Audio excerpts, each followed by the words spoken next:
Going live. Somebody's printer is in the background making noise, so if that could be muted, that'd be great. YouTube says we're live, so welcome to Worldwide Slot Car Chat on Zoom. I'm your host, Greg Gal. The gang's all here. We got Tony and Gio and Mike and John and Bob and Razmanaz and Dewan and people. Hopefully we get some more of the International Racers crew to talk about the 24-hour race, but Gio is here and he's got a short bit of stuff he wants to show us. So you're welcome to take it away anytime, Gio. Okay, so let's see if I manage to load up the right screen. Yeah, so I think this should be the presentation. So I put go. Okay, so it's a very short summary of the race that we had. I was a couple of weeks ago, 10 days ago, something like that. So this is the 24 hours Paul Ricard. Was held in Belgium. So I believe you guys kind of saw in a couple of videos ago the car that we're preparing, and these are some of the pictures of the car pre and post race.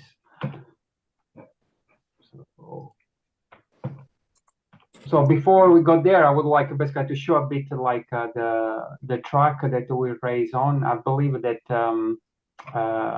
maybe some of my teammates might have an actual picture of the track. So the track is a fixed, so built on tables, 4 lanes Ningo track, shape of Paul Ricard, and so as you can see here, it has a kind of two configuration on the back side. So this is a Mistral straight. It can be a full straight or it can be configured with some kind of chicanes. For the 24 hours, they kind of use just the simple, let's say simple straight, which gives you a bit of relief. You couple of seconds, you just press the throttle, you don't have to think about anything else. The track is actually, for being an Ingo track, is not that bad. So quite flat. I think good track piece that they used. And the other big positive, I think, is also like the placement of the lane changers. I mean, I'm not putting, I have not those, I don't have the pictures of those over here on the track, but actually seems like whoever kind of designed the lane changer placement, I believe was Tamar to some extent. They did a very good job. When you compare with, for instance, Suzuka in Hest, Suzuka seems like a bunch of drunk people that put the lane changers because they don't make freaking sense. I mean, still after 5 years of racing or 5 times racing that track, I still don't know where they are. Anyway, so as you can see, so there are a bunch of R1 corners. So there are 4 lanes. The external lanes, which is a lane 1, is used to usually for marshalling. So people do not kind of use that lane much. People were using mainly lane 2 and lane 3. And so basically, especially if you're in lane 2, you have to kind of go through some of those R1s. But to be honest with you, they were not that bad. The best teams they went on these the most inner lane, which is kind of simple. Didn't have much traffic, but I think yeah. So if you are locals, you know how to your way around that. Is the best lane to use for the race. The corners that I found most challenging actually were like the Verrier one. So this is chicane after the main straight. So these are the kind of main straight or the pit kind of complex in the rear track.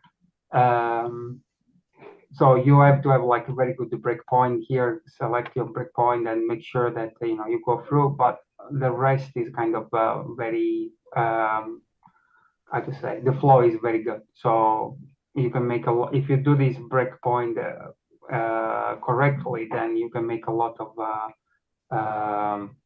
you can gain a lot of speed and momentum across this part of the track. The one that actually doesn't look that bad, but it was the one of the trickiest one, independently of the fact how they were kind of martial. It's a bendor down here. I don't know why, but maybe some bumps in some of the corners. But sometimes the car was kind of just jumping out of the slot.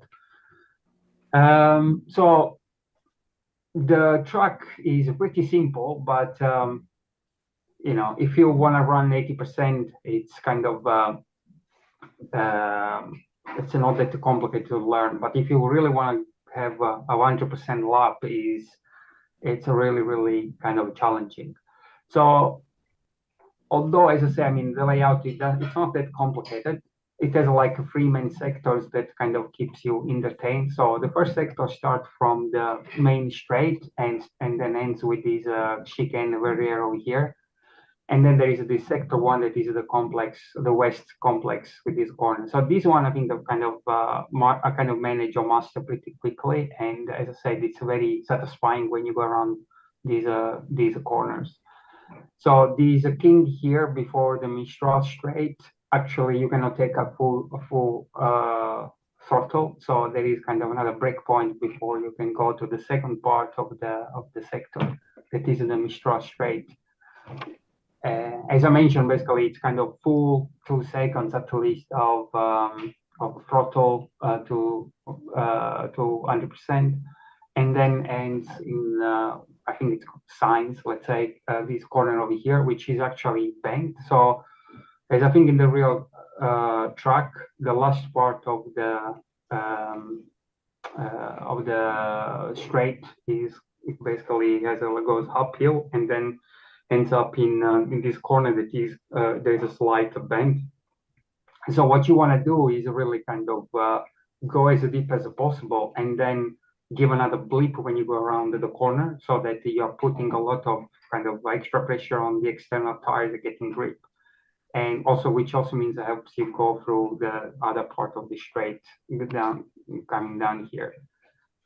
And it may kind of, if you master that corner, makes a huge difference when you are, going on the main straight with the other two cars on lane 3 and lane 1 going down together. And then the last part, the last sector is the east complex, what I call it. So that is this kind of set of corners that, again, they don't look that complicated, but actually, at least for me, was very, really difficult to kind of get any good speed around that. So I was not really gaining there. I'm really kind of trying to survive, keep the car clean, going around those corners. So as kind of mentioned before, or kind of like provide some kind of details. So the car was a body shell from NSR. So it's a 720 SGT3, which we kind of altered to be a kind of Evo version of the actual car. So which has like a bigger grille and the double fins here.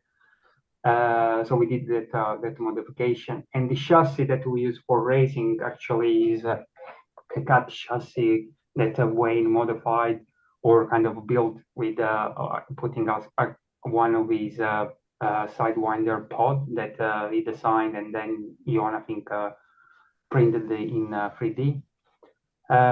So I believe Wayne, if he's gonna come up to kind of talk about it if he wants to. So I was mainly focusing on the car. So the idea I think was that we were gonna race as a body, especially because there is also Concor Tamar's body that he was building in the Netherlands. But then basically for different reasons we end up racing my body. So these are the picture before the car went to race. So these are as immaculate as it could be. It was another hotel job, what I call it, which I hate to do the decal in a hotel, but with Tamar, I think that's the only option because the decals were too late. So I painted the body before leaving. I think I showed the pictures, and then Tamar gave me the decals one week before the actual race. So I put them together on in the hotel. So, well, I mean, yeah. So I started doing the decals, and then I received an instruction how the decals should go. So, which means that I messed up the left side of the car. You see there are some gaps here. I learned from that, and the other side actually came out pretty well. Uh, so, so the one I think is on the phone.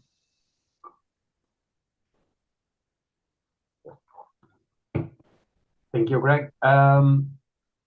So also the deal was that Tamar was also bringing some clear coat for protecting the decals, but he forgot, so I didn't have time to order whatever, so I didn't put any clear coat. And actually, we raised the car without having applied any clear coat on the decals, and they fare pretty well. So maybe in the future, I'm not gonna kind of bother putting clear coat anymore. To work out pretty well. So again, some shots of the car on the track. So you cannot see the full lighting lights because in order to see some of the lights, so we were using for redundancy to that machine light kits. One connected to the front of the chip, so it was taking power directly from the guide, and these are the lights that you can see already on. And the second light kit actually was taking power from the back of the chip, so from the motor side. So which means that in order to see the other lights coming on, you need to kind of press the throttle. So these are kind of the partial lightning systems that you are seeing at the moment. So these are the grid. So yeah, as I said, I think that maybe Wayne is gonna give a bit more details. It was, although we had we're there 1 week before the actual race, testing and checking what we're gonna do. There was a lot of work that had to happen before the race, so we lost, I think, the practice time. So both sessions, so our car went out only for qualify 1 and 2. So, and it was not performing as well as it was performing the previous week. So it was a lot of work. So in the end, we managed kind of 2, 4, 6, 7th position behind most of LMP1 and one LMP2. So not too bad.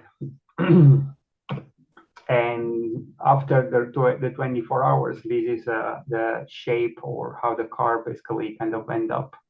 So as I mentioned, most of the decals I think fare out pretty well. So one of the main problems I think was the front grille. It's a metal mesh. As you can see, it was pretty bent. So we had quite a lot of hard racing, especially from the front.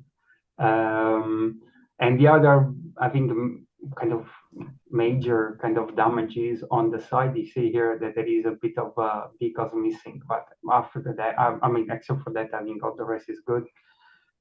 There is a wing that looks like melted, but it's not. I mean, it's kind of, there is the decals there, and because it's a Lexan, so I think when Marshall were putting back, they kind of flexed the Lexan and messed up the decal. But again, apart from that, there is no kind of major issues. Even like the wing, so we had the Lexan wing that was done by Iona, and the supports, these are rubber support that Iona cut on the day of the race, basically, and they fell up pretty well. So after 24 hours, we end up in 6th position, so we gained 1 position from our starting from the grid. And our main competitor actually was another GT3 car racing for Belgium. So this is a local team. And after 24 hours, basically, the difference was only 17 laps.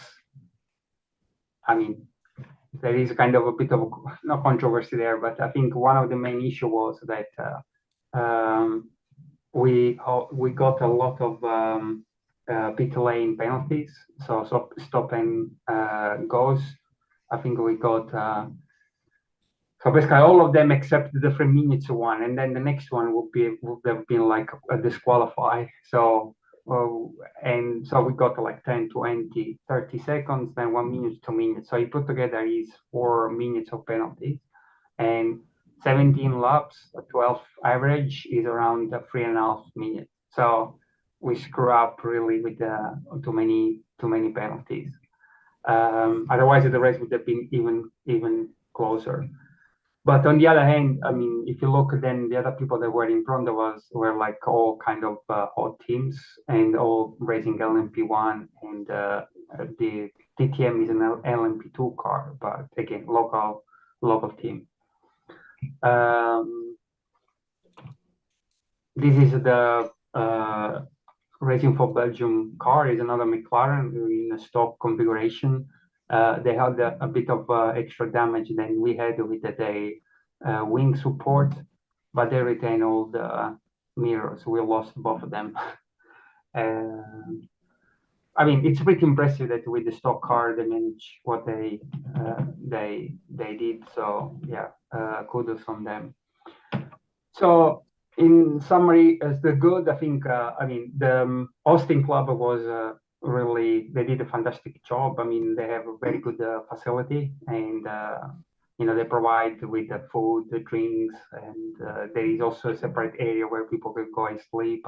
Yeah, I think it's one of the best clubs that I've visited. So if they are keeping going with this event as they own like 24 hours, I think it will be worth it to kind of visit in the future. Also, the Disca team that was there was, you know, they did a very good job. Actually, between the two, I mean, the Austin Club and the Disca team, they kind of had a very good communication, and we were able to start the race 50 minutes before actual schedule, which is not something that happens often. So was good. Also, the other thing was like the chassis preparation that Wayne did was spectacular. Again, I mean, we were able to keep up with some of the top teams. So the car was going really, really well and was getting better and better during the race. I mean, up to till the end, it was very competitive. So, and we didn't have any major issue except basically losing one tire. I mean, yeah, anyway, so it was, we drove the tires off the car basically, but it was good.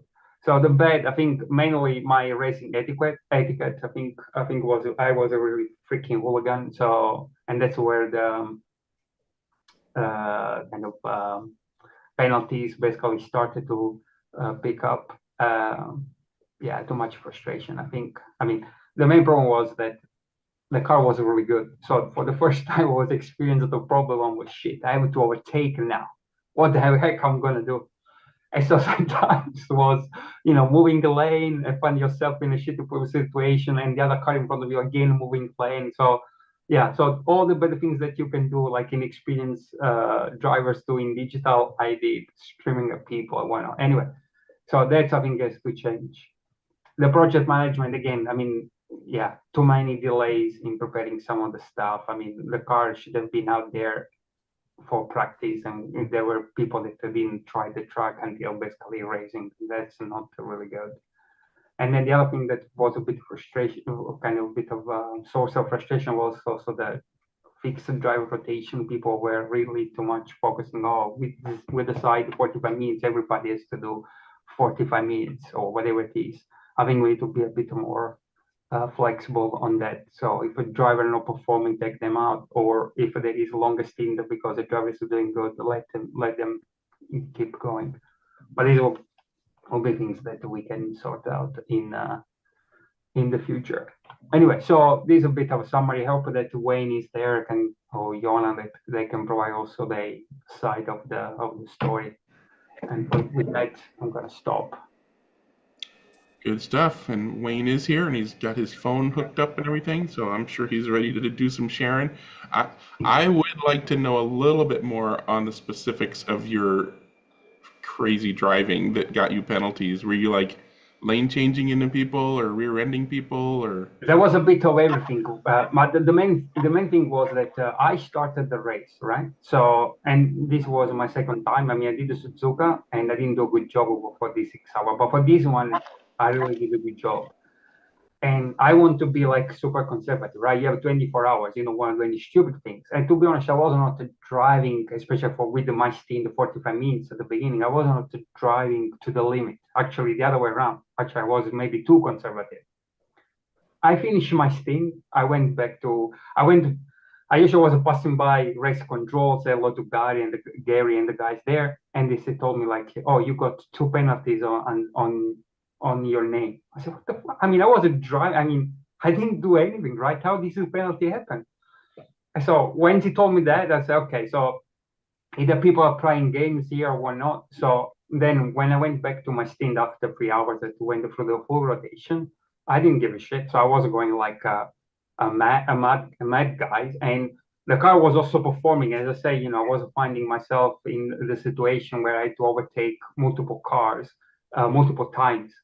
And so you get to the point where you are kind of, either uh, you have a better how to call it break points than others, and so they break like you're chasing them in order to try to be close in order to the lane changing, because as I said, they place the lane change in a very good spot, but they're not it's a 12-second track, so you have like 2 or 3 spots where it really makes sense to change, so you try to be close and then lane change, so you kind of assume that they know where they're breaking, and they sometimes they break too early, and then it's very difficult to kind of uh, anticipated kind of movements. Other times was a kind of a lane changing inside them because sometimes some of the corners are not that depending where you're looking at, you don't see cars sneaking behind you in the other lane, so it's very difficult also to gauge where they are, and so you might lane change and you find them in the lane. So that kind of was a bit of the kind of situations where you were trying to. I mean, if I had been a bit more conservative and not finding myself in a situation where I was gonna overtake people, maybe some of those stuff wouldn't have happened, but it was not the case, and yeah, so and the other thing is also like learning the track, right? I mean, I was in lane 2 most of the time. It was very good. Lane 3 was okay, but still you don't feel comfortable. So you feel yourself where you're gaining, then you go to lane 3, and then you start losing because you don't know that. And that's where again more frustration builds up. At the end, of course, all that changed, right? But because I started to bet the reputation for our team, especially on my second stint, then any other mistakes that the other guys, especially most the junior one or inexperienced one, they were making, they were like piling up. So it was not all my kind of penalties that got us all those kind of stop and goes, but I for sure set the trend, and people were also taking a bit advantage, reporting shit that was not there, and the team, the organizer actually did a good job, like looking at what was happening. I even got like my last stint basically ending over to Wayne. Yeah, race controller called me and say, "What did you do?" I said, "Shit, what did I do? I don't know." So how was the drive change? Did you give the controller to Wayne while the car was still on the track? I say no. I mean, I went to the pit lane and and actually, yeah, thanks God there were other people from the race director team looking at us, because I don't know the car was in the pit. But so people basically report to bullshit, right? So anyway, that's a racing, I think. But yeah, so I have to kind of cleanse my name now, because I think I have now this reputation of being a freaking hooligan on the track. But yeah, like a proper Italian. There you go. You're just living up to the stereotype. That's true. All right, Wayne, do you have something you'd like to share? You got to unmute yourself, but Yeah, I first need to apologise. I got to the meeting late. I couldn't find a invitation link in my usual places. Yep, I made new links because I decided to simplify my life. Glad you're here. Well, yeah, thank you very much. It was a team decision not to attend the late one last week, because it would have been 1 a.m. start for Gio and Yona. Yep. So, and we were still reeling, really, from the weekend. We had a fabulous time. We had a fabulous time. It was a great race. It was great to be part of it. I don't know what Gio's really told you. So if I overlap, I must apologise. But I'd just like to. I'd like to say hello to everybody. Hello, Henry. Welcome back. Nice to see you again, buddy. So I'd like to throw myself open to questions, and Gio and I will attempt to answer those. I don't know what he's told you, so I don't want to overlap too much. So just give me something. He did a pretty good overview of the track and challenges driving the track, the car condition both before and after, and I was honestly just flabbergasted at how little damage there was to the car. I was. And he praised your chassis building. Was very positive about your chassis. Yeah. Wished that maybe things had happened a little bit sooner so that more practice could have been done. Me too. And then lamented his angry driving. Well, you see, as you've no doubt heard, we amassed about 4 minutes in total in penalties. The first one is only 10 seconds, but it takes 3 driving strikes to get that. And then 3 driving strikes later, you get a 20, then a 30. So now we've got 9 driving strikes against the team. And then the next one is a minute. So that's 12. And then the next one is 2 minutes. So that's 15 driving strikes. What can you go do a short list of what the most common driving strikes were? Just in general. I would say, you see, I'm not guilty for any of them. I didn't do any. Of course not. Honestly, I can think of 2 incidents throughout the whole race. And one of them was with Henry, who's currently shaking his head. I can think of about 2 incidents that were involved me. I did take one of the penalties. I meant as a rule set for the Disca for the race. Like, what do you get penalized? What constitutes bad driving? Yeah. Well, there are no guidelines on that. There's nothing written down that I can quote. So I tell her that there is a driving standards expectation. The main obvious one is not driving into the back of a car in front of you. If you're behind a car, it's always your responsibility to change lanes to do the overtake. The car in front does not have to give way. They don't have to change lanes. They don't have to do anything to allow you to pass. They just continue with their own race, and it's up to you as the car behind to take responsibility for those actions. So the biggest overstep of the mark is that one. Side swiping on a lane changer. Well, we don't yet have collision avoidance built into the lane changers. And so it happens.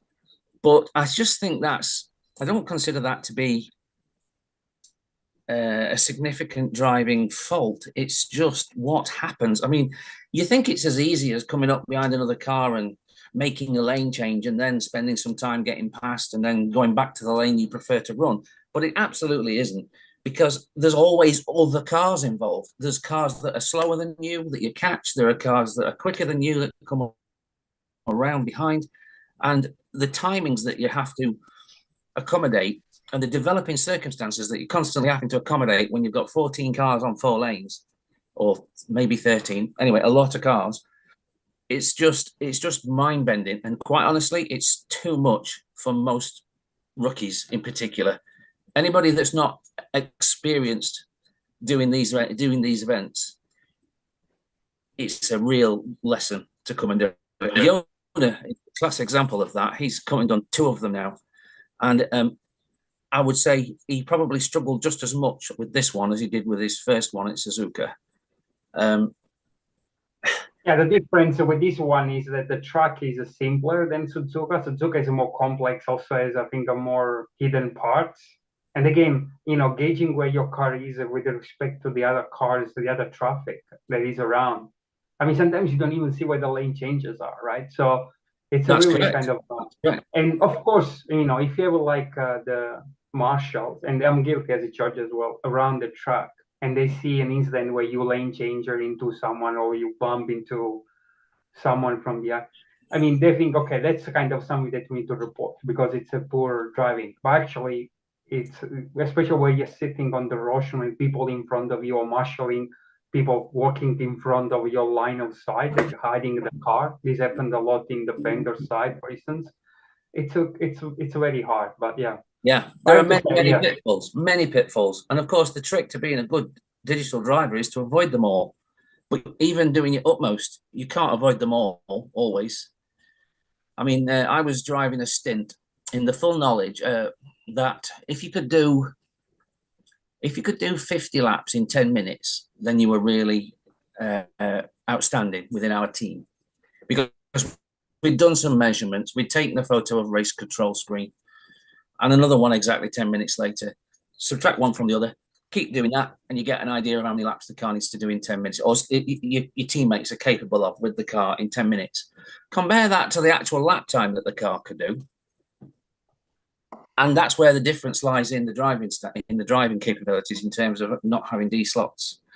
I was driving one of my stints and hearing on my two-way radio system, I was doing 11.6, 11.7, 11.4, 11.8, 12.2, depending on traffic. And I thought to myself, if I can just keep it there, I'll be under 12 seconds a lap average. And 12 seconds a lap average over 10 minutes is exactly 50 laps. Now, at that time, 50 laps in a 10-minute segment was as good as anybody in our team could do. And so I was just doing 11.7s, 11.6s, trying to get a single crash.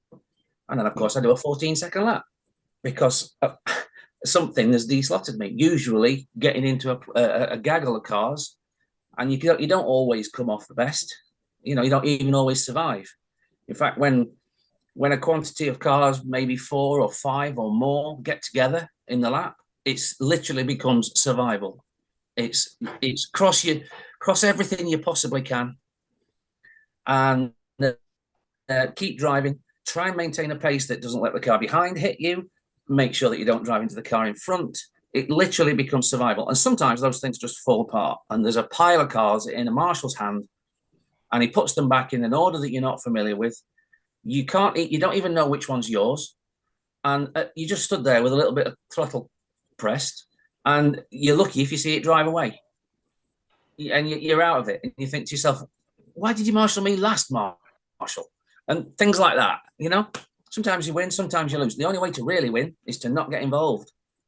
And these are the lessons that disco drivers have to learn. And we were talking, Yuri in particular was asking, what I can't do is when I catch a slower car and change lanes, I can't get past them. I says, well, don't bother trying, because 9 times out of 10, if you follow that car around for a little while, it will fall off. It will. It just does. And that's also another, I was thinking like a difference with, between the digital and analog race, right? In analog race, you need to learn all the different lanes, right? Which makes a bit more complex to be, when you go there for the first time, you need to learn all the lanes in order to be competitive. In digital, for instance, you don't need that. You just need to learn one. But if you are then quick enough on that lane and you need to change a lane for overtaking, then it's better that you also start learning other lanes. And sometimes it's very difficult to get out of your comfort zone just for that. And so you find yourself in the situation where you try to overtake someone. I mean, you can, on your comfortable lane, you can reach or kind of get close to the car in front of you. But then you change lane and you don't know that lane. And you deslot.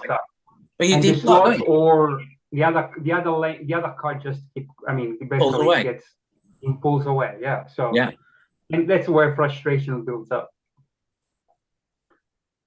So yeah, the main penalty, I don't know. I actually don't recall.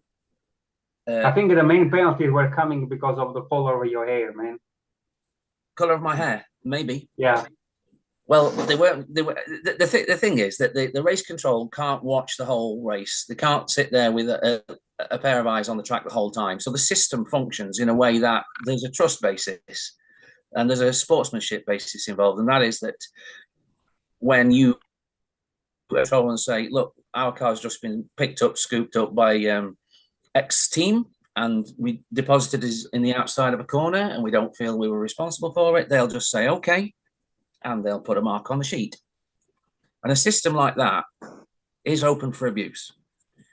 And it's very, very British not to complain too much, particularly if the driver responsible has apologised to you verbally on the driver's stand. And I can remember at least 3 or 4 occasions where I was apologised to by individuals along the rostrum, and I didn't call for driver strikes against their team. Partly because sometimes I didn't even know what team they were in. You know, you're going to ask for a driving strike against what exactly? Him there, 4 people down, or you don't know which car he was. It could be dark. You just hear it. You just, oh, sorry, Wayne. They know who I am. I don't necessarily know who they are. They know who I am because I've got bright orange hair. So that's not the only reason. Sorry, Henry? You're world renowned. Of course I am. Of course I'm on the Worldwide Slot Car Chat, and of course everyone watches. So yeah, world renowned. But I have been doing disc for quite a while, so you know I'm one of the regulars. I didn't see any abuse of your team at all, especially by you, Wayne, because I drove the whole race again next to you, and I said if you do it once, I kill you. So I didn't have a problem. He made sure you weren't going to mess. I had no desire to spoil anyone else's race, so there was no benefit to me. I did run into Henry, and we did have a little talk with one another while we were on the driver's stand, and we were right near the end of the race, and we were on heavy warnings, shall we say? So it was a really, really touchy moment for myself. But it wasn't. But there was no malice. It wasn't intentional, and I did feel as though Henry had his own little incident in front of me, and I'd just driven into it by being unable to avoid it. Now he may view it differently, but we settled it on the rostrum and we carried on, and the rest of the race was not a problem. But you're right, yeah. I think you had a great race with Jona, didn't you, Henry? There was a long time where you two were like inseparable. Was that the case? Sorry. There was quite a long time when you and Jona were on the same lap as one another, running, swapping places and one thing. You had a fantastic race with one another, didn't you? Yeah, I saw Jonah in the beginning, and he was struggling at the beginning of the race, of the few hours. But after a few hours, he was very competitive. And so did you, and so did Gio. In the most time, I thought you and Gio were quicker. Only you had more D slots than I did. So it was very competitive, I thought, and I had a wonderful race. I didn't complain. Like you said, when you're racing, you not have the time to say to the rostrum or somebody, hey, give him a penalty or whatever. Hey, it happens, and we go on. That's the norm. That is the norm. Yeah. I think also next Sunday I have a race over here, and we're going to do it the same. But in Spain, they have another rule. Only the marshals can do penalties. Oh, really? Yeah, that's the rule in Spain. So I'm going to continue that, because at the Disca race, everybody can give an complaint and complain. Yes, and it's a system that's worked well, I think, in the past, up until this weekend. And honestly, I think that system might need a review. Yeah, and sometimes I had a feeling that I think, don't know if it's okay, don't know it's going. They gave penalties to other people who has a better position. It's livable. Yeah, I can honestly say that we were not the only team getting the big penalties. Even now, our closest competitor racing for Belgium actually got the 1 minute penalty. So they must have had the 10, the 20, and the 30 before it. So you know, we were not the only team getting the penalties. There were plenty of them flying around. I was responsible for one penalty. So, but I get the penalty at the moment that I make one mistake. But you never know who made the other two mistakes. So exactly. It could be a driver before you. So quite often a driver will get given a driving stint, and they'll be driving around and they'll get given a penalty, and they've not been on the podium 3 or 4 minutes, and they'll wonder why the hell. It's like penalties are not necessarily issued at the moment when the incident occurs. So I think race controls particularly do not give the penalties immediately. They stack them up, they wait a few minutes, things settle down, and then they'll issue the penalty. And I just think that's intentional so that the driver doesn't actually know that what they just did was the reason for the penalty. Yeah, my intention for the race I'm going to give here, I give a penalty at that moment. And I don't give you 3 bars. You get a penalty for each problem you make. Well, there is a major difference, Henry. That sounds fine. The major difference is that the race controller at a 24-hour race can't watch 14 cars, and they can't watch a track for 24-hour either. There has to be a way, and it can't involve a race director that's permanently watching. It just can't. So there has to be a way. But anyway, that's penalties, and I think Joe will have said if we didn't have our penalties, we would have been ahead of the team in front of us. It was a very close race. Very close. Maybe not in front, very close. No, I think we would have been in front. I have also an. I'm really pleased that our car. Sorry. All right, let Henry go, and then Wayne. Yeah, it's always a if. If my lights didn't go out, I was fifth. Yeah. Yeah. Sorry, Wayne, you just got a penalty for that, just so you know. Was that crossing lanes with Henry at the same doing it? Yeah. Yep. A lane change. Okay, go ahead. Well, I was really pleased that our car ran the whole 24-hour without ever having its body shell taken off. That's testament to the quality of the preparation that Gio did on the body shell. There's no doubt about it. That's the most prone component.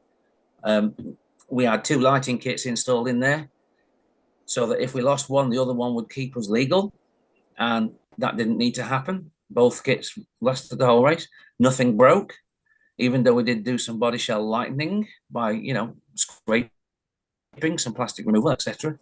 We had to do some ballasting to get it back to the minimum weight, but all the ballast stayed on the body shell, so it was an honest 22 grams from start to finish.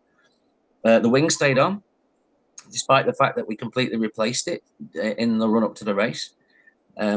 Yona vacuum formed some Lexan wings and cut out some rubber legs for those. So we didn't use the stock plastic wing support. We didn't use the stock molded wing.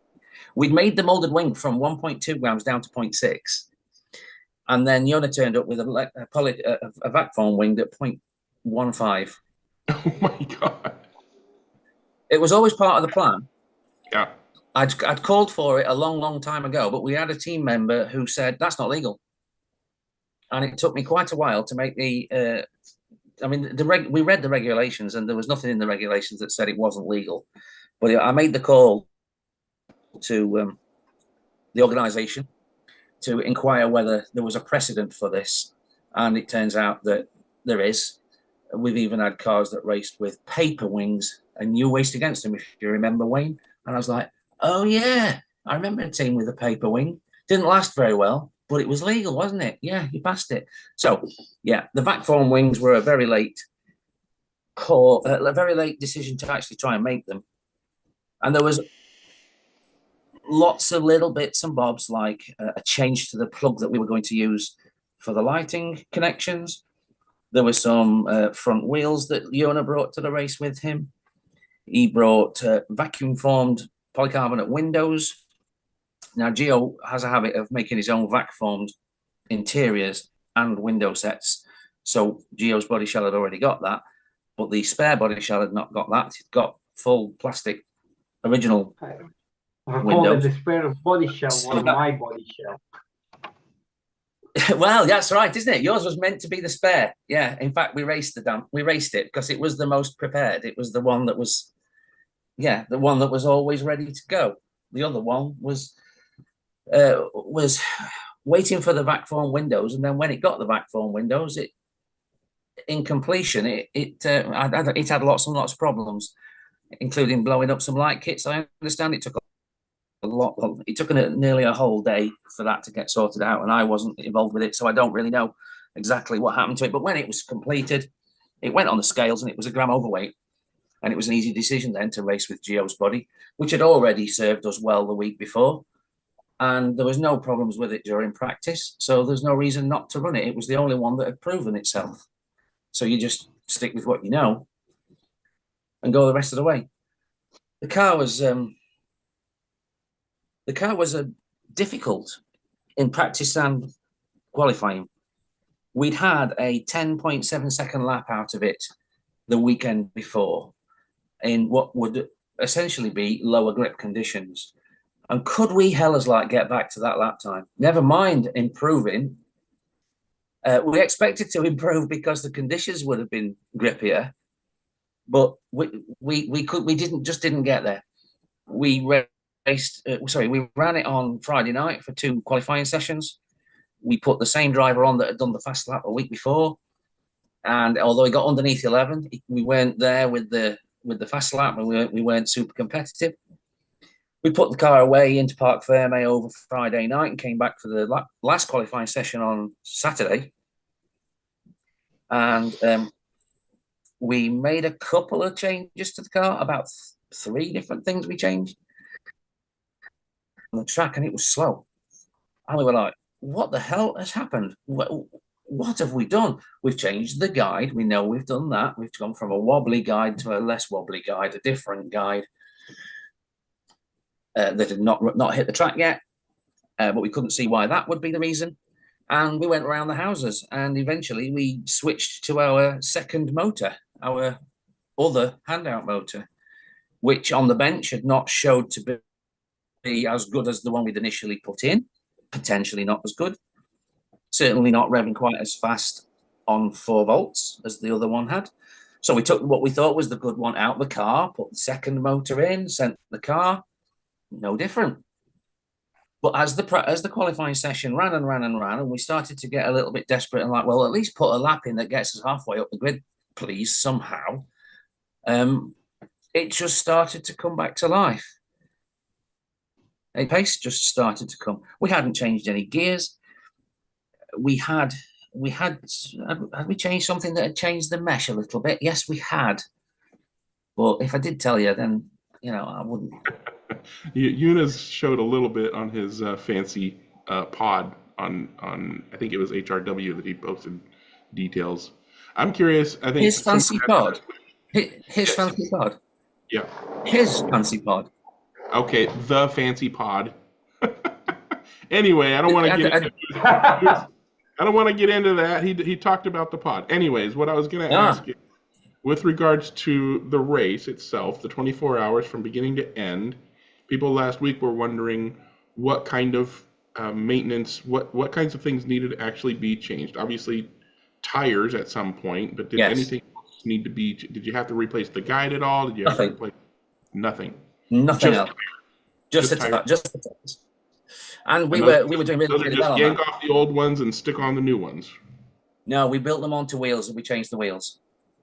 Okay. And did you have any time to buzz them on paper, or just that wasn't necessary, or? No, they were already trued.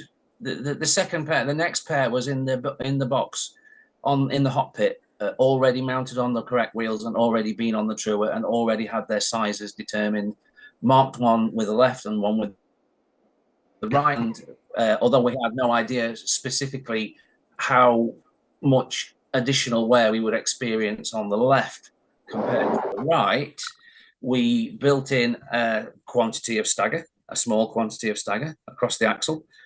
And it wasn't until the first set came off that we could measure the related offset of wear. But the first set of tyres stunned us, because from about 4 hours, we were warned that to expect excessive tyre wear compared to Le Mans, because Le Mans has got long straights and tight corners-ish, and this one is all corners with just that one straight. So we expected wear to be, well, we were told to expect wear to be higher. It wasn't. Our first pair of tyres lasted us until 10.5 hours. And even then, the car was not slowing down. It was still pulling in the lap times. All it had done was got better. So why change anything while it's not falling off a cliff? And the driver that I had on at the time when the tyre change finally came was head blown by the fact that the car had gone as long as it had without a tyre change.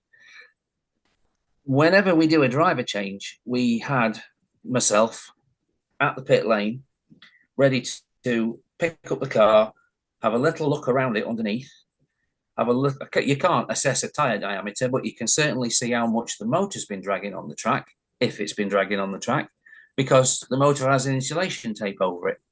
If the tape's all torn up and pulled back or folded back or gone, then firstly, you've got to replace it. And secondly, you're using it as a gauge. So I was looking at the bottom of the car, having a quick look at brake condition, how much the motor had rubbed on the rails, and having a look at the way the tyres were. Quite often, whenever there was a driver change taking place, it takes a second or two. Car's already stopped, it's already in the pit, you just put it back down and there's no disturbance to your progress. And it, like I say, you're keeping an eye on the lap times and the car's still doing the lap times. And you think, well, why would I want to raise the motor away from the rails by putting newer, bigger tyres on when it's still doing the best lap times it's ever done? So it was a reactive decision. How many sets? Two sets total. So the first set, 3 sets total. Three changes with the 2 lane change, 2 tyre change. Yeah, we went long on the second set as well, but we weren't convinced we were going to get to the end, and we were in a race. By this time, I mean, the second set was basically the pair where when I took the car from Iona, so this was in the morning. So Wayne and Tamara, I think, already disappeared for getting a bit of a rest. So there was just the 3 of us, but Iona was doing marshalling. So I took the car from Iona and the car was going like shit. So I brought it back to the pit and I walked down from the rush, pick up the car to check what the heck was going on. So there was no mechanics. And basically one of the tires was coming off of the wheel. So I had to put it back. Did you? And then the car was performing again. I didn't hear the last thing Gio was saying. So Wayne, shush for a sec. What was the last thing you said, Gio? So yeah, so basically once I put the tire back and I walked back, and then the car was again performing, was going pretty well. So then I saw Wayne coming back, and then this time I believe that I lost the tire because I saw something rolling out from the wheel. Wayne said no, but anyway, that was when we did the second change, and then the car come back alive. And I mean, yeah, Wayne is right. I mean, the car is still performing with the lower tire, but I think when we're changing, there was always some kind of, I don't know, was easier to drive, let's say, or more predictable, more flowy. So I think at the end we did the right choice of changing those 3 times. Maybe more, I don't think would have changed much, but those 3 times were kind of essential, I would say. Yeah. Changed them because tire check, Gio, right at the very beginning of your stint, when you took the car, it was already misbehaving. I didn't get to because we were talking over Greg. What did you say? Did you do that walk down from the driver's stand to check the tires right at the beginning of your stint? No, yeah, almost at the beginning of I did a couple of laps and the car was coming off in corners where normally would not have done that. I said, okay, something is wrong with the car. So I brought it back to the pit and I walked down and I checked, and it was just the tires. I don't know if it was inner or going outside the wheel. So moving in the direction. And by the way, also the other thing that we didn't say was that because I think some bumping from the back, our diffuser, the 3D printed one from the CAT chassis, was kind of crumbling, and one part basically broke inside and was basically tearing one of the tires, the inner part. That's also something that we just realized at the end of the race that there was something on there. So there was also some kind of dragging, let's say. But yeah, the car was still going like hell. Yes, we did have cuts in 2 of our rear tires at the end, didn't we? One. Yeah. And by the way, I did also some testing because, this time we had, I think 4 controllers in total, but 3 of those had short trigger, and mine was the one with the longer trigger. I prefer the longer trigger. So we're we cloned all the controller to one. And then like I was swapping controller between when I was going on my rostrum and on my stint and swapping back to whatever else other people were doing. And I believed that doing that, would cost us a lap because it was a resetting the controller and missing a lap. But I did some tests here. Basically, the only things that we could have seen is a kind of short laps. If they have a magnet in the pit lane, when we would do the swap, so basically we would lose the pit lane status. So for the controller, the car or the system, the car was back on the main straight. Going out from the pit, we would find the first magnet there. Like going up for the way around, then the magnet from the start finishing line, and that will count as a short lap, I would say. And maybe that's the only things that we would see. But I mean, this stuff could be kind of added back or whatever it was. So we didn't lose laps. Let's put it this way. No, I need to okay. look at that on. I never expected us to lose laps. I don't like the idea of controller swapping. It costs time. I don't even like the idea of driver changing. If you could let a driver drive for 2 hours, I would. But you're in a team and you can't really do that. So some teams that beat us were changing drivers far more often, and it's like which way's right? Is it the fresh driver? I mean, if the driver's been on there for 2 hours and he's still doing the low 11-second lap times. So was there a minimum time for each driver or a maximum time for each driver? None at all. So it was up to you guys to decide how long each driver drove. Yeah, and we started out in a habit, and the idea was that in the beginning we would do shorter. Oh, now's the time. 45 minutes. So we did the 45 minutes of the first kind of round. Yeah, you're going in and out. I'm gonna turn your video off so maybe you won't keep going in and out. Oh, me? Yeah, go ahead and say what you were saying again. Yeah, okay. So we started with 45-minute stints, and I did plan to get us either 1 hour stint, so that there's 5 hours. There's going to be at least 4 hours before you. Yeah. No good I don't connection. know. Somebody's playing a game on his internet connection, and he just lost all his bandwidth.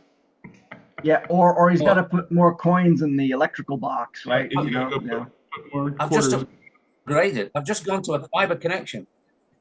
Well, maybe it's somewhere in your network because you keep cutting out. So I don't know. Can't help you. I'm not in IT. I'm on a megabit now.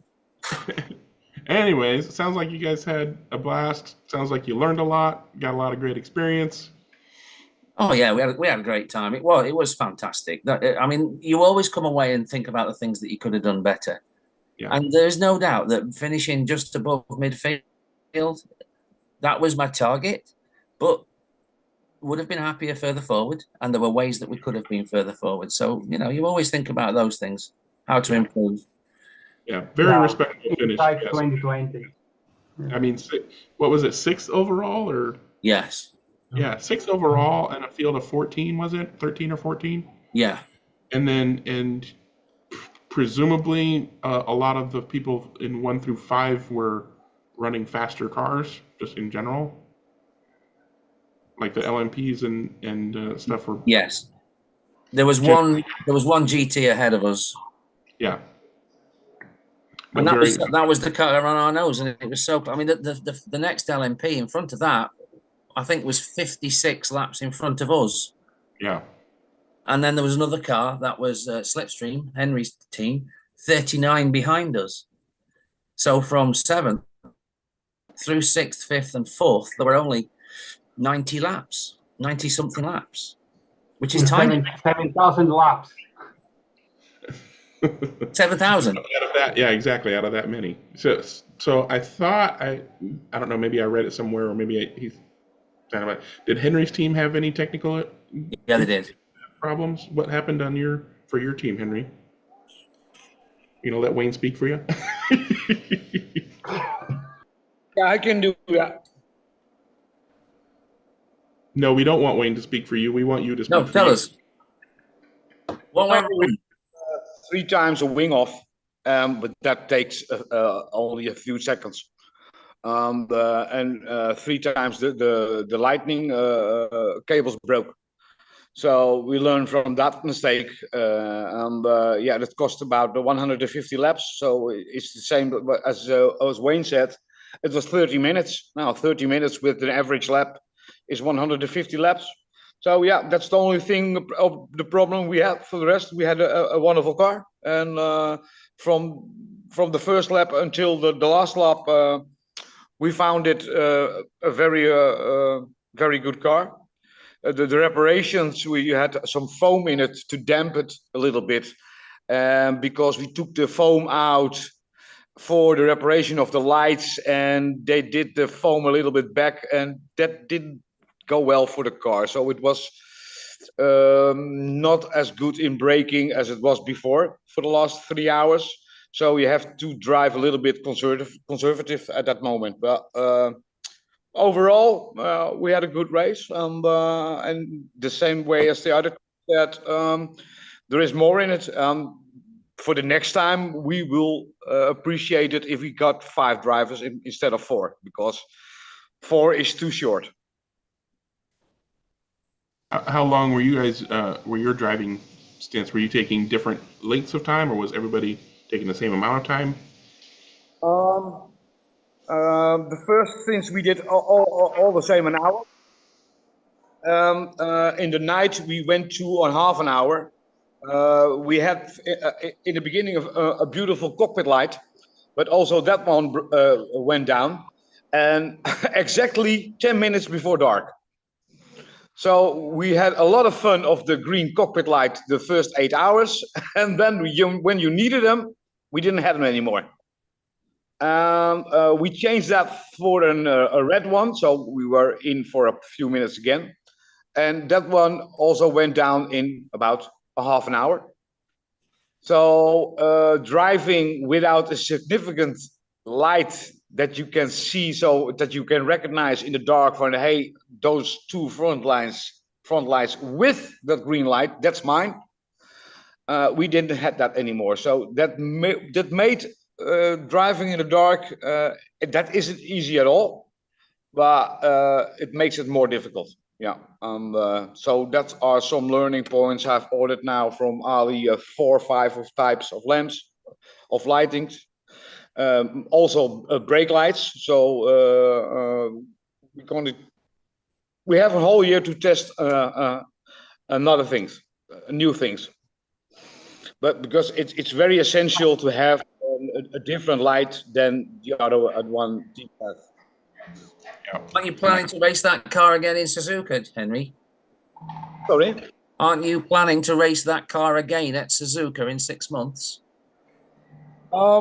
It depends, because I've heard there's going to be a change of rule set in the LMP class. Is there? Our car in the LMP has to have the open piece of the motor rising upwards. Yes. There are rumors that there will be a standard Oreca LMP class. And yours is not one of those? Sorry? And your car is not one of those? It's not totally standard, of course. Ah. It's not an out of, I've heard rumors that it will be the same as in Spain, mostly an almost stock car Oreca. Oh, I see. So it depends. Otherwise, it changes that the motor is downside, and then we can use the same car. But there is a difference when the motor is upwards than downwards. It's Oh, there is. There is. In our case, it was a 7 milligram downforce, magnet downforce, and if you change it to the bottom, you've got 14. So that's a big difference. I have no idea how much the current LMP2 cars make as on a magnet marshal. I know the LMP ones can get as much as 20. Yeah, but it depends on the car and the tires that you have to use. All right, so I think we're done with another. Can I just have another quick question now?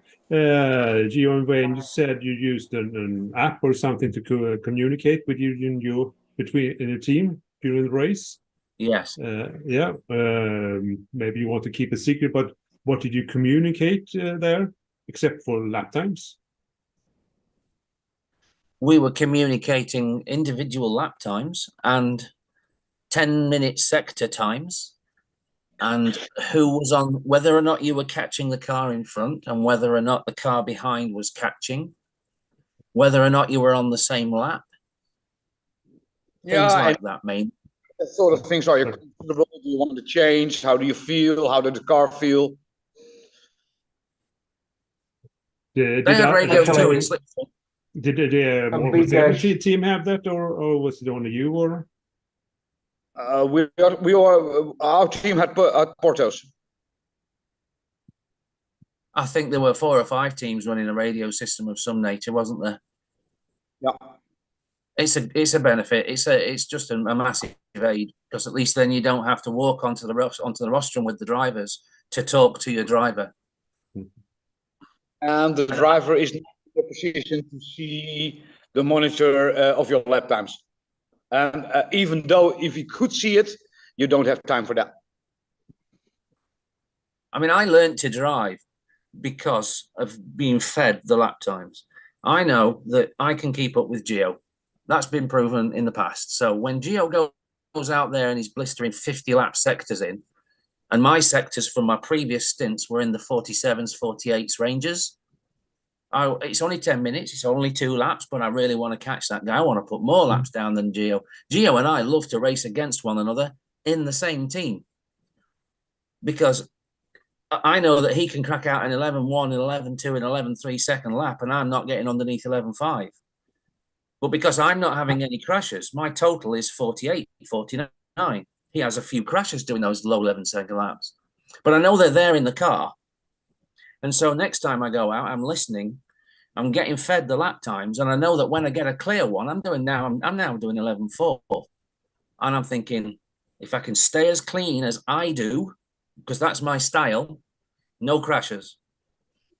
Not necessarily the fastest driver, but as the weekend progressed, I crept up on our fastest driver, and by the Sunday, I was doing the low 11 seconds, and I managed to get 52 laps out of the car in 10 minutes. 52, 51. I was getting those fed to me regularly, and it's like by now, I'm on Gio's pace. Gio's on my pace. We're on the pace with the quickest guys on the track at that time. For some reason. No, you're not. 11.4. I also drove 11.4, 11.5, and the quick guys did 10.8, 10.9s. Yeah. Yes, but yes, you're right. I'll let Gio speak about his ability to keep up with the quickest cars on track, because there were more than one occasion where he told me that that's what he was able to do. How quick was the guy from Best? What's his name? Sebastian? No, from your team. Oh, Ezra. Ezra. You mean Ezra? Yeah, what was he doing? What was he doing? He was doing high tens and crashing. Yeah, because he knows the track like hell. I think he's very, very, very. He did tens, high tens. Both him and Tamar could do high tens. And on Sunday morning, I was talking to my pit crew and saying, I'm doing so many 11.2s and 11.1s. I'm surprised I've not hit a 10. And then the very next lap, she told me, you've just done your first 10 that I've seen. So I did I did get in the 10s, but that was like qualifying lap. On the Sunday afternoon, early afternoon, when Gio did a run, he did a 10.69 that I saw on the screen, and that was faster than our qualifying lap. So the car did continue to get better and better. Yeah, and the track. But Ezra was quick, but he slotted a lot. That's always the thing, isn't it? You've got your very, very quick drivers that take those chances and push it to 11. And then they have a column of low 11s with high 10s, and then they'll have a 16. And they've undone all the good work. And that's put the car through one more accident than it needed to be. So if those drivers could just back down to about 11.1 or something and stay there the whole time, the car's never at risk. But it's a race.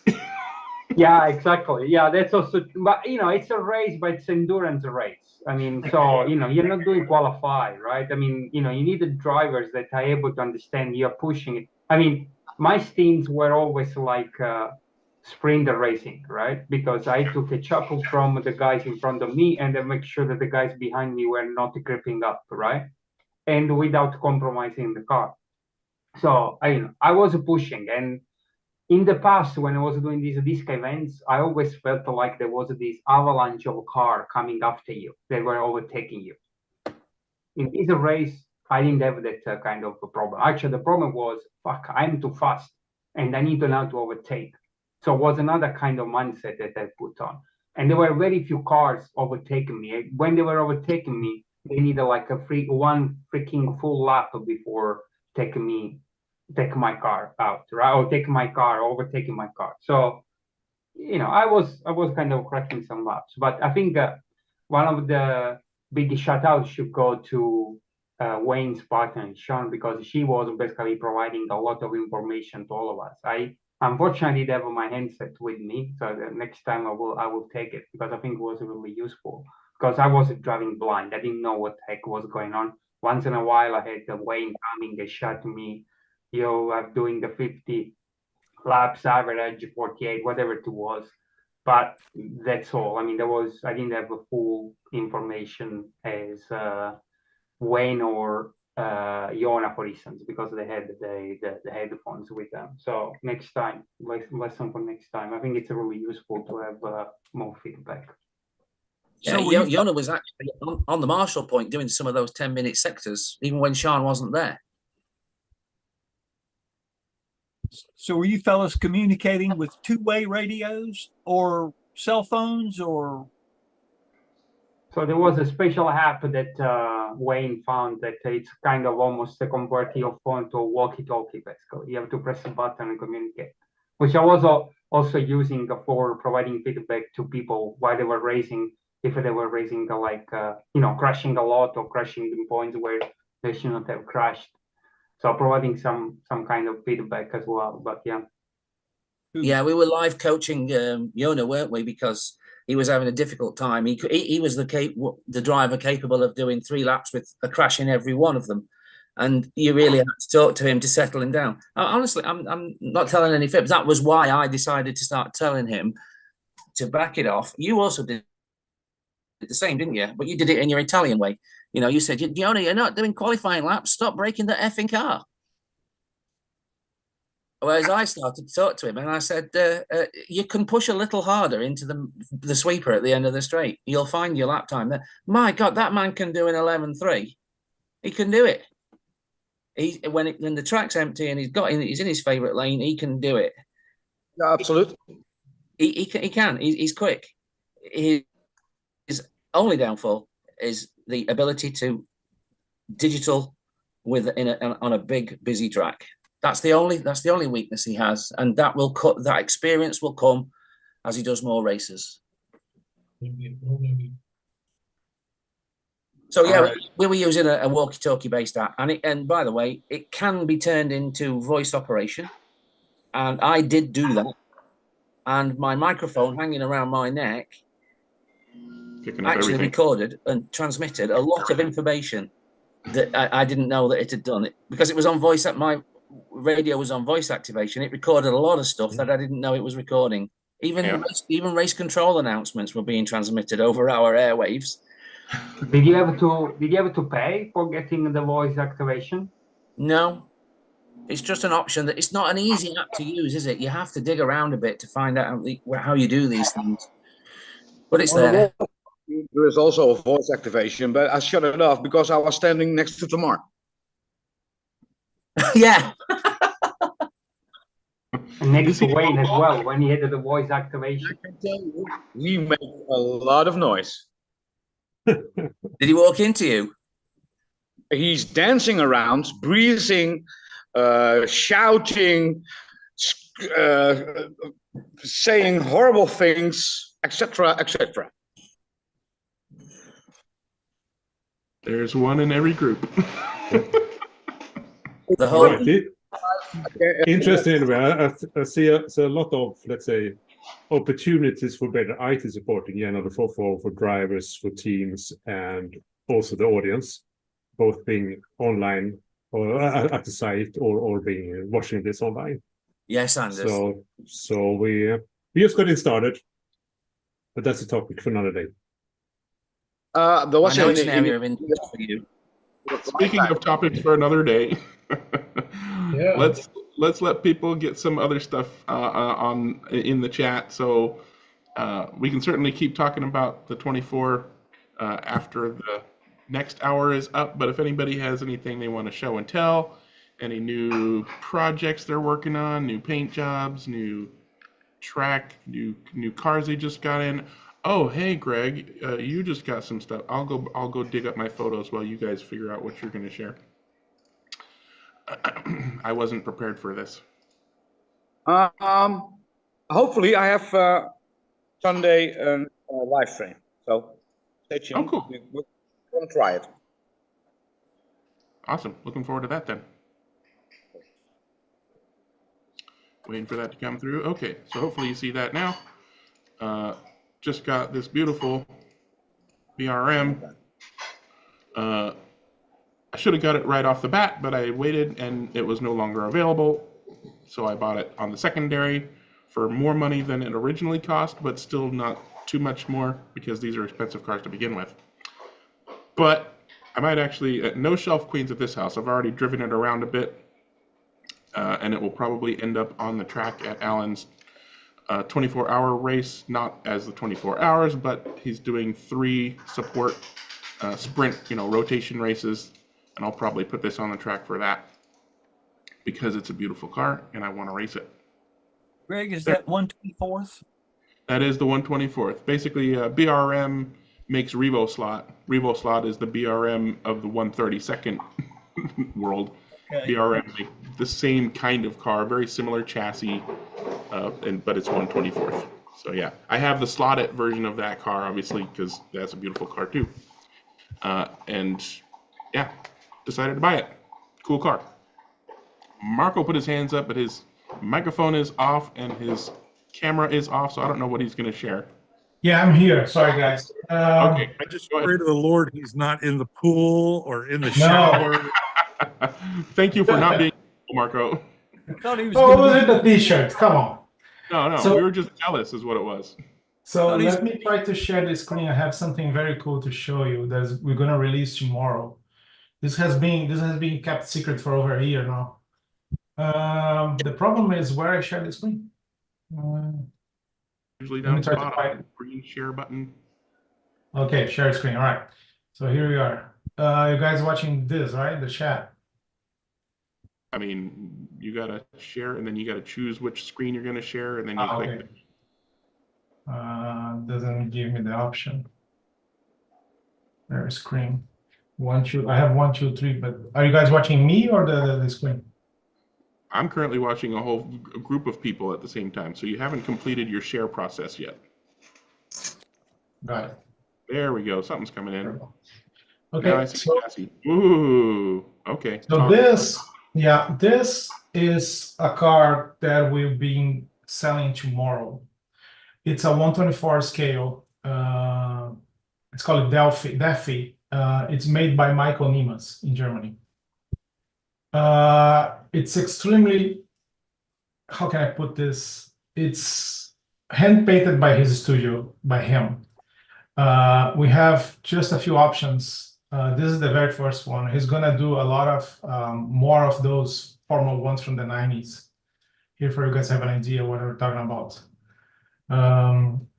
It's a 124 scale mixed with carbon fiber brass and other metals. There is no wire It's a resin body, hand painted. The chassis is numbered. 1/24 scale. The first car that he's doing is the Jordan from Michael Schumacher, the J191. What else I can tell you? He is, as I say, it's numbered. This photo is not very good because the wing is off. The wing it's locked by a magnet, front wing too. The nose comes out. There's no wires on the car. One more picture here for you. It's a piece of art. It's the chance for you to have one of the Michael Nimas cars in your collection. I tested. I was in Europe by January, and I had the chance to test with him one of the prototypes. It's beautiful. Drives amazingly. Of course, you're very afraid to drive this thing, but it's super cool. Sponge tires. Again, it's a Michael Nimas car. The paint is perfection. Comes in a cool box. As you can see here, there's like this base with the name of the car. Let me see if I have more here. Yeah, so this is the box that comes with. It's numbered, and he is offering on primed kit, painted kit, and ready to run with the decals and clear coat on. We have only 5 available. It's going to be only Electric Dreams. You can buy the primed kit in other resellers in Europe, but not in the United States. And we have other 5 that is not decaled. So actually we have only 5 ready to run, 5 painted, and I believe a dozen of primed. This is kind of a new niche for slot cars. The painted ready to go car goes for $1,000. Yeah, but it's highly collectible. It's the first time that Michael Nimas, if you don't know who he is, Google. First time that is offering something in kind of a production.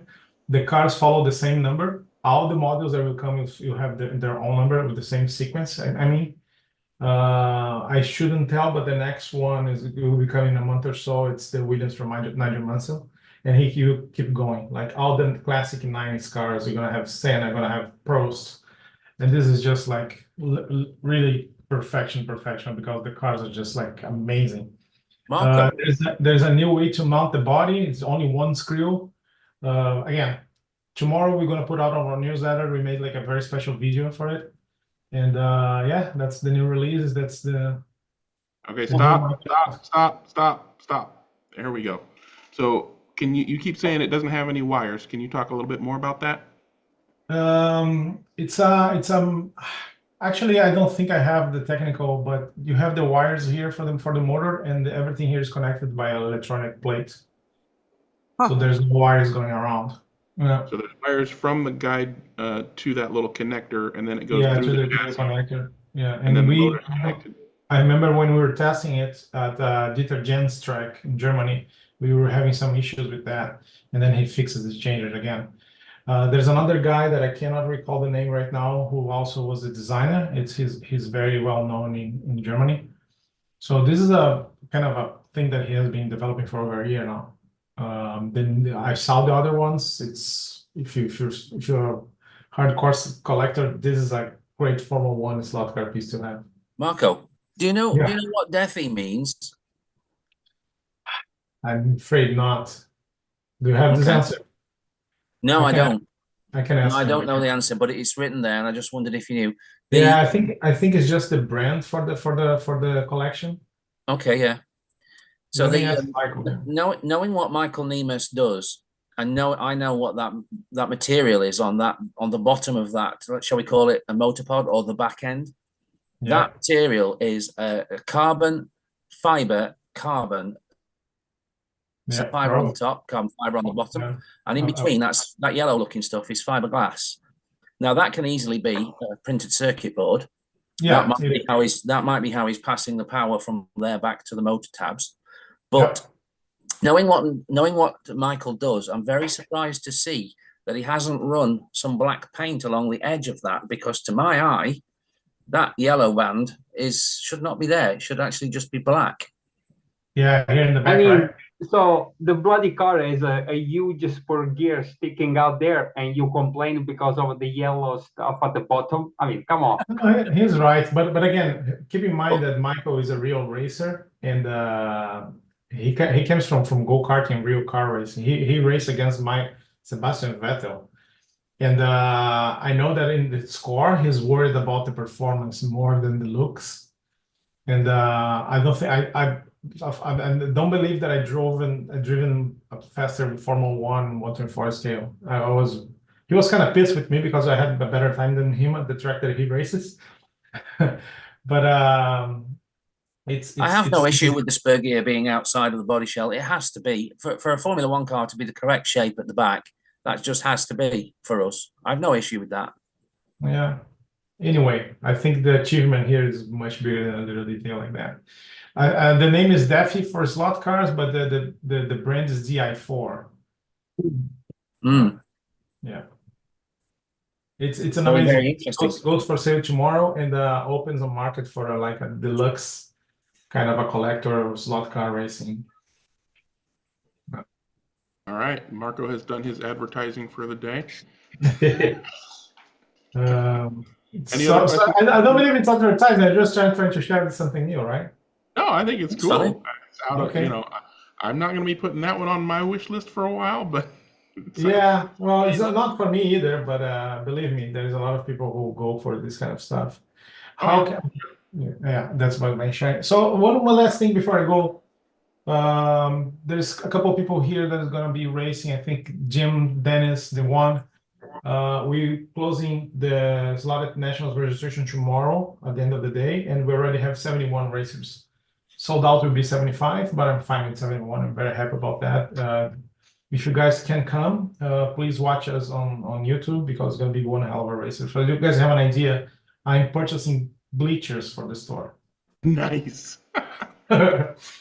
So Yeah, the everybody who's not driving or working on their car will need somewhere to sit. there you go. Yeah. Yeah. And we're building a broadcasting booth. The guys from Magnetic Racing, they're coming for commentated. We're working in a few surprise. It's gonna be pretty cool. If you guys can't come, just watch on YouTube because it's gonna be cool. Yeah, looking forward to it. We do. All right, guys. Thank you very much. Thanks, Marco. Anybody else got any show and tell they want to share? If not, we can talk about Club Corner stuff. Oh, we went racing.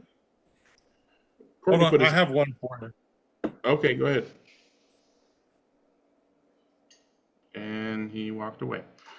Sorry, I had to step away and get it. Okay. I know. This is only for you. We're doing enduro cars again. Ooh, what are The you end of the looking month. for? So of course, It's so pretty. it's I'll a peach. Well, you can't see it, but on the side of his helmet, I used a little Sharpie and I wrote Greg as my driver. So, tribute. That's awesome. Well, what chassis is that going on? Was that Lexan? Because it had the full interior and everything. Yeah, Lexan. It's going on a Pro Track chassis. I can step away and show that. I'll let you. Thought it looked Lexan. I thought so. Okay. So definitely So- more scale racing than crazy speed moron racing. Yes. This is not endurance. I call it the 2 point. So I'm the promoter of this one. I call it the 2.4 hours. And Wayne, we have to drive 10-minute segments. So it's a challenge. It's a That would challenge. be endurance for me. Man, I'm shaking my head. You have still wires in your cars. That's beautiful, Courtney. Are you It came out really. do you guys do videos or post anything on video? Please? Occasionally, we have a guy that will do some video, but he hasn't done any of those. This is basically the Pro Track. Most of you know, or may not know, Pro Track comes out of Orange Beach or basically Daytona, Florida, and a lot of oval racing with these cars. A lot of hard body oval. So the new gen the new gen stuff. Hard body oval with that, and a lot of Lexan truck. But I really like the scale look of these cars. And yeah, so that's okay. Hold on.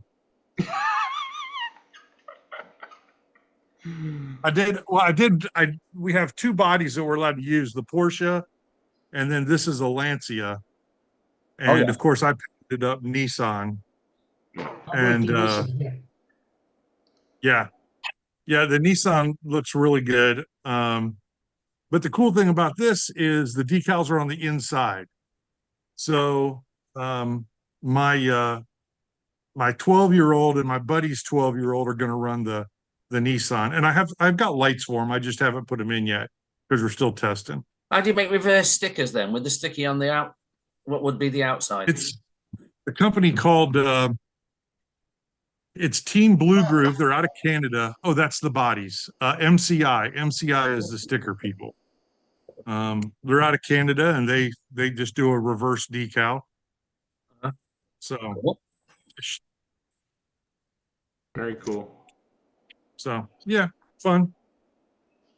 As long as everyone's racing the same kind of chassis, it really doesn't matter what they are, as long as there's some performance there. I mean, it's fair. It's fair. Well, you would say that, but we went and tested last night, and the Lancia body is a tenth and a half quicker. It's the weirdest thing. I really thought the Porsche would be faster. Must be that arrow. It's all arrow. It's all like that scale wind tunnel. For sure. That's what I need. All right, Tony, you gonna get that wind tunnel or not? If anybody gets it, Two. Tony will get it. Tony's getting two. One of each scale, two of each scale. One in each direction. I had a look at it. I don't know yet. I'm Still waffling on that. still waffling on it. Let's see if will I gain any experience from it, or is it just for No, show? it's just for show. Oh, well. Are you gonna 3D print the tunnel, the wind tunnel, Tony? I don't know. I'm Gotta get his printer working. thinking. If something's interesting, I can show you the track for this weekend. Sure, go ahead. Can you? Is this your home Ninko, Henry? Yes, There you it is. Does it work? I cannot see now because I got my phone in my hand. So this is the track for the weekend, and we've got 24 participators. 2 teams from Belgium, so the same teams we raced over there in from Mechelen. And got a team from Best. Got a team from the north of Holland, and 2 teams of my own club. So Very good. 8 teams of 3. Sorry? 8 teams of 3 people each. Yeah, 8 teams of 3. Would it be? It could be one from one with 2 or so. We're gonna do 1.5 hour race, and then. I've got to divide. I've got to get the food ready for people, and then we're going to do a second race for 1.5 hour. So a totally race of 3 hours. Cool. That's for now, and hopefully we can show something. Yeah, looking forward to seeing some of that. And that's What that's lap what times can you achieve on there, Henry? Sorry. What lap times can you do on there? 7. I do a 7.2, 7.3, 7.4. Oh, good. Yeah. Sebastian will go under that. I think he's going to do a 6.6, 6.7. I was thinking high 6s, low 7s. Yeah. Because I'm smart. All right. Thanks for showing the track. Looking forward to watching some racing. Jim's got his hand up. What would you like to talk about, Jim?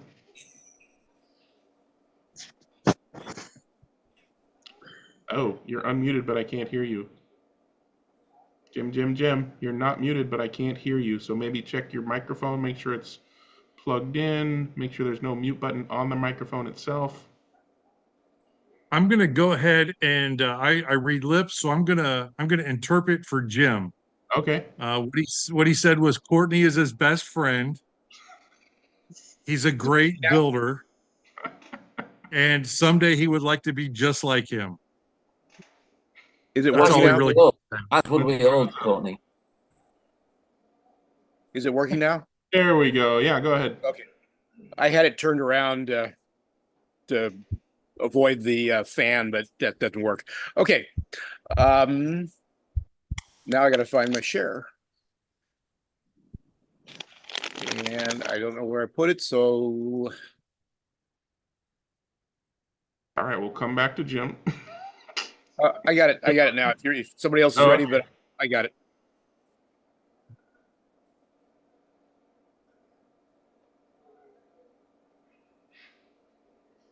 Okay. This is an upcoming race. We just got the proxy cars here in Sacramento. And so we're doing the 50-50 proxy. And we unboxed the cars last night. And so we're working on that. And these are really cool cars. I know Courtney's not in it this year. A friend of mine, Glenn Schneiderman, is in it, and some various other proxy racers. There's one of the cars. Most of these look like, I don't know what the rules are, Courtney. Do they have to be hand built, or they pretty much are hand built because of the bodies you're using?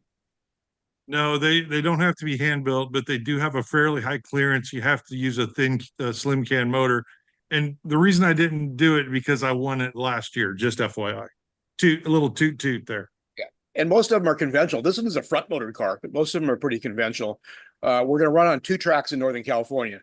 So we're working on this one right now. We'll probably do this the middle of next week at High Sierra Speedway, which is Ted Essie. And then we will hand off the cars to Grizzly Mountain Raceway, which is a really cool track. Huge elevation changes. On the very far right there, that's very steep downhill into that first corner. So it's going to be interesting to see how the cars work on both of these tracks. The High Sierra Speedway is pretty conventional racetrack. This track's a lot of fun, but it's way different. The cars just look. I'm over the moon with these cars. They look so good. This is Glenn's car, and I put them on the HO track, and they look great on the HO track for the beauty pictures and stuff like that. So these are 3 of the cars, and looking forward to driving these because like I said, they look really good. And we thought about running on the HO track, but we could only run 1 car at a time, and it would stop in the corners. So that's what's upcoming. Last weekend we had a race at Fast Track Hobbies, and that is Justin Colvin, multi-time national champion, driving Courtney's car. And he set not an all-time lap record, because I actually lowered the all-time lap record on this track with my F1 car, but he set the fastest GT time ever on this track by about a 10th, although his car's not quite legal, and definitely not legal for our track, because we run angle winder motors. We run the cars much more stock, and his car's made for proxy racing, but it's really fast. Justin joined us for the Group C race, and he struggled. His car was almost out of the box. He kind of took it out of the box, made sure everything was free and everything else, and so he struggled. And he got better in the race. And then after the race, we took the tires off of my car and put it on his car, and he immediately got down in the 8.0 range. So he'll be fine for the Nationals. So that's what we did last week in Northern California. This week, we're just trying to hope it stays under 110 degrees for the next 3 days, which it's not going to do that today. It's going to be over 110 degrees. No, thank you. Why is the proxy called 50-50? It's what Courtney knows. It's 1950s. What's the second half of the 50? 050 motors. 05, slim can motors, 050 motors, 1950s sports cars. There you go. Okay. Cool. Been watching that. All right. Anybody else want to talk about racing? Mike, go ahead. Well, I don't have anything racing. I just wanted to show my Okay. new lane changer track from Polycar. Just got it this morning. Haven't tried it yet, but I'm looking forward to it. Some assembly required. You can see this center piece in here has to be installed. And if you look closely, these pieces right here are a secondary piece that has to be inset into the lane changer. So we'll see how it works. I'm hoping for it. Okay, so the little flipper unit was like separate, or? Yeah, the flipper unit in the center, which is movable, which is unusual. And this part It's entirely here, passive, that stuff in the middle. yeah, this is plastic, and it moves back and forth just a little bit.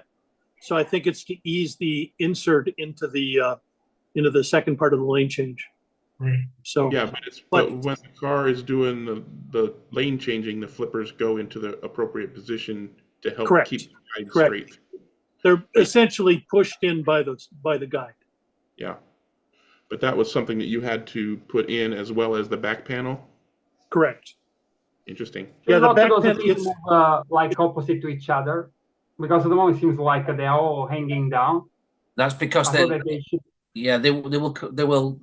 correct as soon as he puts the car through there. The guides will correct them. Yep. I thought these were like moving with the flippers, you know, that you have the stuff ready, not so why they're there then? So if it's the car that need to push them. I'm not sure that that's the guide moving through the juncture pushes them, but moves the one, and then the other is moved in conjunction with it, right? So yeah, but at the moment both of them are pointing down at the same direction. Gravity, yeah, from gravity. I don't know, Mike. You got a guide you can push through real slow? Hang on, I might have. Let's see. Hard to see on the camera. Yeah, it is. But I can feel a little bit of friction there. Or a car with. I don't think that's right. If you put it horizontal, it won't give you that friction. Yeah, he's trying to show us though, which is kind of hard. Which is making it's pretty hard to do. But when so do you have to kind of so the lane brains, I mean the electronics of the lane changers, do you need to kind of register them with the app or anything? Yes. Yeah, you got to register the lane changer. Yeah, they're this side here has the electronic portion of it in it, and the other side does not, but you can change them if you want to. If you wanted to get another electronic portion, you could put it on the other side. The most interesting thing is the anti-collision in it. Yes, it is. I agree. It's got it is the future. It's going to change the game. Yeah, but I've seen it in the manual, but I've never seen it work. Me neither yet. So we'll see how it goes. Looking forward to people who get them and play with them and sharing how well it works. Yeah, I'll put a video up when I run it across there. I got a bunch more borders for the track now. I decided my experiment with using MDF for the borders and cutting it out. The difference in coefficient of friction is sufficient to pretty much upset the car. So I decided I would drop the money on the borders and see how it goes then. Yeah. Alrighty. You could already buy it, Mike, because I haven't seen it in the store yet over here. I bought it from Electric Dreams. Ordered it last week. Yeah, there's a couple places in the States that have it. They're all available through selected retailers at the moment. Only the best retailers are going to get stock of it, because if there's any comeback, they need that comeback through the right people. Yeah. I don't think we're going to see them a lot at this moment, because everyone who's got an Inco track, I've got 10 in them. Yeah, you've already got 10. Then I'm looking for a lot of sponsors. Yeah, and they're not cheap either. So no, 120.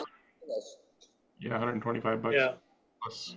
Yeah, for my track, I've got 5 lane changers, and so that's $625. Yeah. All right, another subject. Give it 20 years and they'll be on eBay. Oh yeah, yeah. Yeah, but I won't be here. So I won't care. Anybody else got anything they want to show and tell or talk about? I've got one more thing. Go ahead. Is that okay? Sorry. So I picked up a new scale auto car, and obviously the body is in 2 parts, but I noticed these front holes line up in the body. I'm curious, I don't know if anybody's tried it. What about mounting the nose of the body hard to the chassis? Again, wood tracks, high grip rubber tires. You know, I've already modified the guide so there's no spring in it. I'm just curious, it takes float away, but it also takes weight off the body. Right. It puts it on the chassis. Right. I don't know what. I've tried to wrap my head around it. So I know we got some smart dudes here. John Kitt, Greg Gobb. I know that they're stellar. So I didn't know if there's any thoughts there. I'm waiting for Chris's. So, I mean, Well, I know Gino had one. So if you want to do that kind of modification, important. So I would say make the front part independent from the rest of the body. And then mount it. I mean, if you think, I mean, I didn't check if those holes are aligned with the holes in the chassis, but if you do that, then make sure that the main part of the body is independent, so that it can float. And then maybe, I mean, so the front, that piece is light enough that it will not compromise much the car. But my preference would be removing the screws and then using some kind of a lamination. So those are 2 black screws that you have in the body there. Yes. That's a weak remove junction. those screws. Yeah, and then modify the way in which the front kind of locks with the main body, and do some kind of a lamination with the glue and some kind of lightweight either Kevlar or some kind of lightweight mesh. That's what I would do. Are you allowed to cut the body, Courtney? Well, there's nothing. The rules aren't finalized yet, but it doesn't appear that there's anything in the rules that say you can't. And it comes in 2 pieces from the factory. So that was my thought, was to, like you say, get rid of the screws, clean this up so it's there's no drag. And I originally thought about maybe putting a piece of anti-vibration tape, just one right in the middle, that maybe would keep it from rattling. Yeah, anytime you can take weight out of the body and add it onto the chassis, that's a good thing. Yeah, and I'm glad you're on. That was my initial thought, and I've already modified the chassis. I've already found screws that will fit flush on the chassis, and they thread right in. So for what it's worth, I've already done one and run it around at Ernie's track, and if your rules allow it, that's the way I'll be doing it. Yeah. You know, I mean, anytime if you run a body with motion in it, the more that body weighs, the more in a corner when it moves and it hits the stops, it's trying to throw the car off the track. So the more you can eliminate that, all you have to do is take any one of your plastic cars and take the body off and run it around. You go, geez, it goes way back. That's right. You know. So, and then of course, the next thing I saw, did somebody see that Shapeways filed Chapter 11? Yeah. We talked about that yet? Oh, shit. What does that mean? Heard that. I think Greg has bought them. I don't know. It just broke this morning. Yeah. Yeah. I mean, I don't order a lot of stuff from there, but you know, I mean, Too many that's people. kind of a big deal. Key is reorganization for them. It's just chaotic, I think. Well, and I guess there's so many 3D printers out there that everybody said, yeah, we're not paying a premium. Right. Yeah. Everybody's doing it. Yeah. Well, I mean, everybody but you know, Tony, he's got two. Tony, yeah, and Paul. I think I saw somebody on Slot Forum post about that modification you were talking about doing to that body, Courtney. Oh, really? Post on, I think it was Slot Forum. Yes. Check it Thanks for out. bringing that up, Courtney. The rule change for our racing. Talking about doing that. Yeah, as you know, I love rules, especially, you know, how to get around them. Yeah. Yeah, we're looking at rules for the old slot at Nash. Marco's still on? No, he's gone. We're looking at the gray areas for that. Yeah, if it's a two-part body, man, that's just when I looked at that and I started doing it and yeah, I've got some finish work to do, but I'm excited about that. Yeah. Yeah. Years ago when Scale Electrics had the MG Lola out, that was a multi-piece, that was an LMP car, multi-piece body. And that was 15 years ago. And the trick then was to, and they also did the Cadillac, that black Cadillac that was a multi-piece body. And the trick then was always to put as much of the body on the chassis as you could and not let it vibrate, or not, you know, add the weight to the chassis where it belongs, not to the body. Yeah. Oh, thank you. I've got one of those. It's a piece of shit. Well, yours may be. No, it's not been breathed on, but as a standard car, it's no match. Needs some work then. Yep. Yeah, it's below. It's below.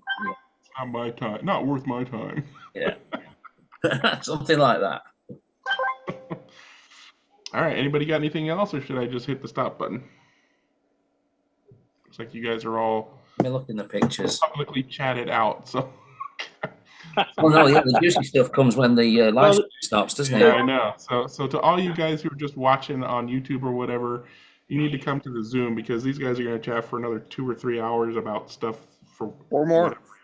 Anyways, yeah, anyway, bye. I'm hitting the end button now. Bye, everybody. Bye. See ya. Worldwide.